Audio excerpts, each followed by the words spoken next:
pane chitiko choshamisa choitika mumasvingo chonokwangunza aiwa vanhu munyika yezimbabwe vaida kunotora ma-IDs vatopesera vakutobraibiwa vakutokumbirwa navanhu vakomana government each and every vachibotipewa madhola titombonotenga fuel yegenerator kuti aiwa tikwanise kutoreserai ma-ID.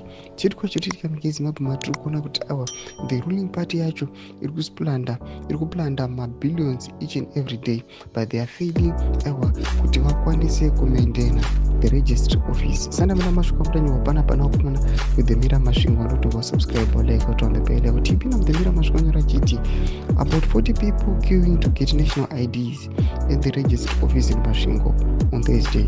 He did to fork out $1 each to buy fuel for a generator providing power to the office. His government is increasingly failing to provide basic public services to the citizens. An officer at the registry had to ask clients to pay for fuel after the generator had run out. Home Affairs Minister Kazembe said the registry action was totally unacceptable and investigations would be launched into the matter.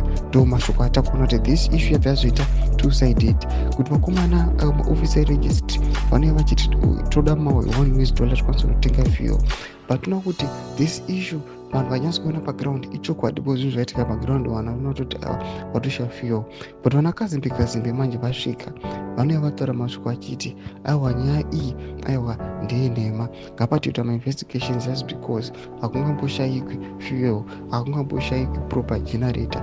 Mashoko atoona kuti on the other hand ma-officers ekuregistry vanogona kunge vari chokwadi at the same time vanogona vaida kubira ma-citizens vaida kutoreserwa ma-ID. Tudze mafungiro enyu munoti kudii pamusoro pechitiko ichi chatoona kuti aiwa munyika yezimbabwe yangozara yatongova failed politics and failed government. Tudze mafungiro enyu pina comment section medu. Subscribe or like, turn the bell icon.